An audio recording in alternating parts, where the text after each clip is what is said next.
નમસ્કાર અને જય શ્રી કૃષ્ણ બધાને. કેમ છો? મજામાં? તો જો આપણે ઓફિસેથી ઘરે આવી ગયા અને આવીને બધા કામ પતાવ્યા, નાના મોટા વાસણ ચડાવ્યા અને બધું કર્યું અને જો દૂધ ગરમ મૂક્યું છે. તો દૂધ ગરમ મૂક્યું, આવીને બપોરે કરવાનું તો દૂધ ગરમ મૂક્યું છે. અને સવારે હું મસ્ત મજા બટેટાનું શાક, ભાત અને દાળ એ બધું બનાવીને ગઈ હતી અને યુગની રોટલી પણ બનાવીને ગઈ હતી. તો યુગભાઈ તો જમીને હવે વયા ગયા છીએ. અને જો અત્યારે રોટલી માંડી દીધી છે પપ્પા માટે. તો પપ્પાને જમવા બેસવાનું છે એટલે રોટલી મેં બનાવી લીધી છે. અને હા, આપણે મસ્ત મજા જો છાશી બનાવી છે અને દીપકે સલાડ પણ સુધારીને તૈયાર કરી નાખ્યું છે.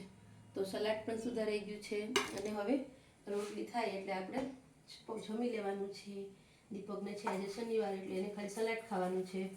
તો જમીને પછી પાછું જવાનું છે ઓફિસે. થોડીક તબિયત આજે સારી છે તો જલ્દી કામ પતાવી અને ફ્રી થઈ જઈએ અને પાછા ઓફિસ જવાનું છે. તો મારો આજનો આ વિડીયો કેવો લાગ્યો છે એની કોમેન્ટ કરજો, લાઈક કરજો, વિડીયાને શેર કરજો. અને જો મિત્રો કોઈ નવા મિત્રો હોય તો પેજને ફોલો કરવાનું ભૂલતા નહીં. તો હવે મળશું અને પછીના વિડીયોમાં. ત્યાં સુધી આવજો.